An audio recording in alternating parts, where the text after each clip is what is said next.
శ్రీ మహాగణాధిపతయే నమ. శ్రీ మహాసరస్వత్యై నమ. శ్రీ గురుభ్యో నమ. శ్రీ లలితామహాత్రిపురసుందరీ పరాభట్టారికాయై నమ. మనం 2026వ సంవత్సరం ఫిబ్రవరి నెలలో ఉన్నటువంటి ద్వాదశ రాశుల యొక్క ఫలితాంశాలలో భాగంగా మీనరాశి వారికి ఉన్నటువంటి గ్రహస్థితి రీత్యా ఉన్నటువంటి ఫలితాలు చెప్పుకుందాం. ముందుగా రాశికి అధిపతి అయినటువంటి బృహస్పతి ఈ మాసమంతా కూడా వేధస్థానమే కాబట్టి ఆరోగ్య విషయంలో చాలా జాగ్రత్తలు అవసరం. ఆరోగ్య విషయంలో కానివ్వండి, చేపట్టే పనుల విషయంలో కానివ్వండి, వృత్తి వ్యాపార ఉద్యోగాలలో కానివ్వండి, కాస్త జాగ్రత్తగా ఉండడం ద్వారా మంచి ఫలితాలు పొందేటటువంటి అవకాశం. అనవసరమైనటువంటి నిర్ణయాలు తీసుకొని ఉద్యోగాల వాళ్ళు మారేటటువంటి ప్రయత్నం చేయకుండా ఉండడం మంచిది. అంతేకాకుండా వృత్తులు సొంతగా చేసేటటువంటి వృత్తులు వాళ్ళందరూ కూడా కాస్త జాగ్రత్తగా ఉండడం మంచిది.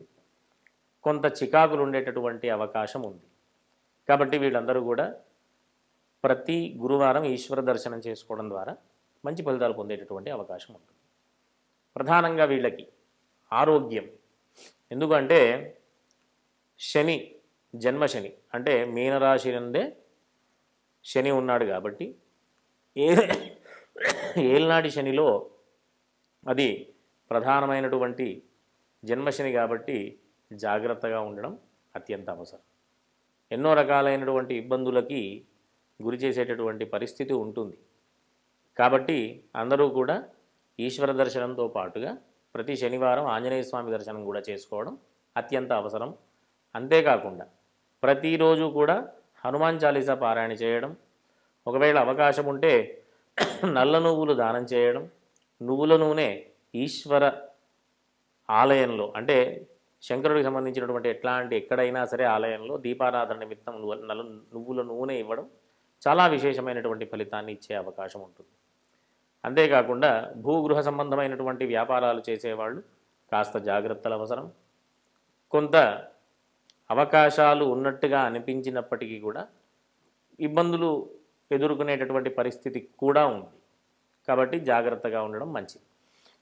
అంతేకాకుండా ఈ రాశి వారికి 13వ తేదీ వరకు కూడా రవి చక్కటి స్థానంలో, శుభస్థానంలో, లాభస్థానంలో సంచారం ఉంది కాబట్టి వృత్తి సంబంధమైన విషయాల్లో కానివ్వండి, చేపట్టే పనులకు సంబంధించినటువంటి విషయంలో కానివ్వండి, అంతేకాకుండా రుణాలు ఆ విషయంలో కానివ్వండి, ఇంకా శత్రువులు కూడా మిత్రులుగా ఉండేటటువంటి పరిస్థితి 13వ తేదీ వరకు కూడా అనుకూలమైనటువంటి పరిస్థితి.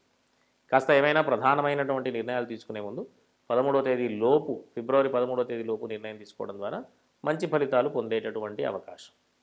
అంతేకాకుండా శుక్రుడు కూడా శుభస్థానంలోనే సంచారం, కుజుడు కూడా ఇంచుమించుగా 23వ తేదీ వరకు కూడా శుభస్థానంలోనే ఉంటాడు కాబట్టి అనేక రకాలైనటువంటి అవకాశాలు కూడా ఉన్నాయి. కాబట్టి వీటన్నిటితో పాటుగా ఆరోగ్య విషయంలో జాగ్రత్తలు అవసరం మంచిది. ఎందుకంటే ఎన్ని అవకాశాలు, ఎన్ని పరిస్థితులు ఉన్నప్పటికీ కూడా ఆరోగ్యం విషయంలో జాగ్రత్తలు లేకుండా ఉంటే, ఆరోగ్య విషయంలో ఇబ్బందులు మనం గనక ఎదుర్కొంటే ఏది కూడా మనం చేయలేం. కాబట్టి ప్రధానంగా శ్రమ చెయ్యాలి, శారీరక శ్రమ చెయ్యాలి, ఆహారం సమయానికి తీసుకోవాలి, నిద్ర విషయం కూడా సమయానికి ఉండాలి. వీటికి సంబంధించినటువంటి సొంతగా తీసుకునేటటువంటి జాగ్రత్తలు ప్రధానంగా. ఇంకా జాగ్రత్తలు ఏంటి అంటే ప్రతిరోజు హనుమాన్ చాలీసా పారాయణ చేసుకోవడం, ప్రతి గురువారం ఆంజనేయ స్వామి ఈశ్వర దర్శనం చేసుకోవడం, ప్రతి శనివారం ఆంజనేయ స్వామి దర్శనం చేసుకోవడం. ఈ విషయాల ద్వారా కాస్త ఇబ్బందుల నుంచి అధిగమించేటటువంటి అవకాశం కూడా ఉంది కాబట్టి అందరూ కూడా చక్కగా ధార్మికమైనటువంటి మార్గంలో వెళుతూ ఆ భగవంతుడి యొక్క అనుగ్రహంతో సుఖంగా ఉండాలని ఆశీర్వదిస్తూ స్వస్తి. శ్రీ మహాగణాధిపతయే నమ. శ్రీ మహాసరస్వత్యై నమ. శ్రీ గురుభ్యో నమ. శ్రీ లలితామహాత్రిపురసుందరీ పరాభట్టారికాయై నమ. మనం 2026 సంవత్సరం ఫిబ్రవరి నెలలో ఉన్నటువంటి ద్వాదశ రాశుల యొక్క ఫలితాంశాలలో భాగంగా ముందుగా మేషరాశి వారికి ఉన్నటువంటి గ్రహస్థితి రీత్యా ఉన్నటువంటి ఫలితాలు చెప్పుకుందాం. ముందుగా ప్రతి ఒక్కరికి ఆరోగ్యం ప్రధానం కాబట్టి ఆరోగ్య విషయమై చూస్తే వీరికి ఏలినాటి శని నడుస్తూ ఉంది. కాస్త ఆరోగ్య విషయంలో జాగ్రత్తలు అవసరం.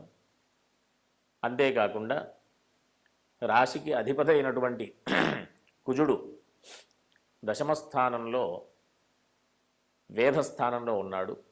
కాబట్టి అందరూ కూడా ఖచ్చితంగా ఆరోగ్య విషయంలో జాగ్రత్తలు అవసరం.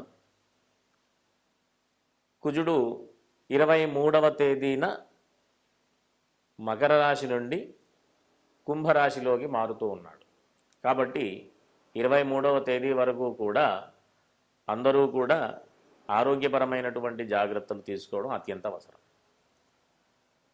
ఇప్పుడు ఈ రకమైనటువంటి ఇబ్బందుల నుంచి అధిగమించాలి అంటే దేవతారాధన ఒకటే మార్గం. కాబట్టి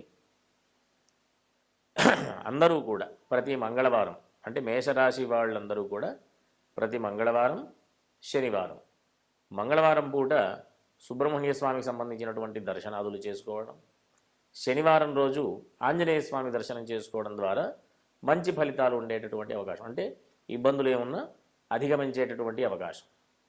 కాబట్టి ఈ రాశి వారికి ఈ మాసం మధ్య భాగం నుండి 6వ తేదీ నుండి కొన్ని శుభ పరిణామాలు ఉన్నాయి. ఈ ఆరోగ్య విషయాన్ని దృష్టిలో పెట్టుకుని ఇంతవరకు చెప్పుకున్నాం. ఇప్పుడు ఆర్థిక విషయంలో కానివ్వండి, లాభదాయకమైనటువంటి విషయాల్లో కానివ్వండి, వృత్తి వ్యాపారాల విషయాల్లో కానివ్వండి, కాస్త అనుకూలమైనటువంటి గ్రహస్థితి ఈ రాశి వారికి ఈ మాస మధ్య భాగం నుండి కూడా అనుకూలంగా ఉంది. ముందుగా ఈ కుటుంబ సప్తమాధిపతి, ద్వితీయ సప్తమాధిపతి అయినటువంటి శుక్రుడు 6వ తేదీ వరకు కూడా కాస్త అననుకూలమైనటువంటి, ఇబ్బంది కలిగించేటటువంటి స్థితిలో ఉంటాడు. కాబట్టి 6వ తేదీ వరకు కూడా కుటుంబపరమైనటువంటి విషయాల్లో కానివ్వండి, వివాహ సంబంధమైనటువంటి విషయాల్లో కానివ్వండి, నిర్ణయాలు తీసుకోకుండా, అంటే ప్రధానమైన నిర్ణయం తీసుకోవాలనుకుంటే 6వ తేదీ తర్వాత తీసుకోవడం వల్ల మంచి ఫలితాలు పొందేటటువంటి అవకాశం ఉంటుంది. ఈ రకంగా ఈ రాశి వారికి బుధుడు తృతీయ షష్ఠాధిపతి, అంటే రుణాలకు సంబంధించిన విషయంలో తీసుకున్నటువంటి రుణం వల్ల లాభదాయకమైనటువంటి పరిస్థితి కలగాలి అంటే 3వ తేదీ తర్వాత నుంచి మాసం అంతా కూడా అనుకూలమైనటువంటి పరిస్థితే. ఎవరైనా భూగృహాలకు సంబంధించినటువంటి కొనుగోలు చేసేటటువంటి ప్రయత్నంలో రుణాలు తీసుకోవడం ద్వారా మంచి లాభదాయకమైనటువంటి ఫలితాలు ఎదురయ్యే అవకాశం ఉంది. అంతేకాకుండా ఈ రాశి వారికి పంచమాధిపతి అయినటువంటి రవి ఈ మాసమంతా కూడా శుభస్థానాల్లోనే సంచారం ఉంటుంది. కాబట్టి ఆర్థికపరమైనటువంటి విషయాల్లో కానివ్వండి, పుణ్యకార్యాచరణ చేసేటటువంటి ప్రయత్నాల్లో కానివ్వండి, పూజాది కార్యక్రమాలు చేసేటటువంటి విషయాల్లో కానివ్వండి, మంచి ఫలితాలు పొందేటటువంటి అవకాశం ఉంది. ఈ రాశి వారికి, మేషరాశి వారికి రాశి అధిపతి అయినటువంటి కుజుడు, అంటే 23వ తేదీ వరకు కూడా కుజుడు వేధస్థానంలో సంచారం ఉంది. కాబట్టి అందరూ కూడా 23 వరకు కూడా కాస్త శారీరక విషయంలో జాగ్రత్తలు పడడం అవసరం. అనవసరమైనటువంటి, అంటే ఆవేశాలకు వెళ్లకుండా చేసేటటువంటి పనులలో కీర్తి ప్రతిష్టలకు భంగం వాటిల్లకుండా, అంటే అనవసరమైనటువంటి పనులు చేసి చెడ్డ పేరు తెచ్చుకోకుండా ఉండే ప్రయత్నం చేయాలి, అందరికీ అర్థమయ్యేట్టుగా చెప్పాలి అంటే. కాబట్టి ఇంచుమించుగా నవగ్రహాలలో కేవలం 2 గ్రహాలు మాత్రమే కాస్త ఈ రాశి వారికి అననుకూలమైనటువంటి సంచారం ఉంది. కాబట్టి అందరూ కూడా ఈ మేషరాశి వారు కుజుడికి సంబంధించినటువంటి, అంటే కుజుడికి కందులు అనే ధాన్యం ఉంటుంది, ఆ ధాన్యం దానం చేయడం ద్వారా మంచి ఫలితాలు పొందుతారు. శనికి సంబంధించి నల్ల నువ్వులు దానం చేయడం ద్వారా దానికి సంబంధించినటువంటి ఏదైనా దుష్పరిణామాలున్నా, అనవసరమైనటువంటి పరిస్థితుల నుంచి, అంటే మంచి ఫలితాలు పొందేటటువంటి ప్రయత్నం చేయాలంటే దాన ధర్మాదులు చేయడం ద్వారా మంచి ఫలితాలు పొందేటటువంటి, ప్రత్యక్షంగా మనం అది ఎదుర్కొనేటటువంటి పరిస్థితి ఉంటుంది. కాబట్టి నల్ల నువ్వులు, కందులు దానం చేయడం ద్వారా ఈ మాసమంతా కూడా వచ్చేటటువంటి శుభ ఫలితాలన్నీ కూడా ఇంకా విశేషమైనటువంటి ఫలితాలుగా మనం ఆ విషయంలో మనం ముందుకెళ్ళొచ్చు. కాబట్టి అందరూ కూడా అవకాశం ఉన్నంత వరకు సుబ్రహ్మణ్య స్వామికి సంబంధించి, ఆంజనేయ స్వామికి సంబంధించినటువంటి దర్శనాదులు చేసుకోవడం అత్యంత అవసరం కూడా. కాబట్టి అందరూ కూడా ధార్మికమైనటువంటి మార్గంలో వెళుతూ మంచి ఫలితాలు పొందుతూ ఉండాలని ఆశీర్వదిస్తూ స్వస్తి.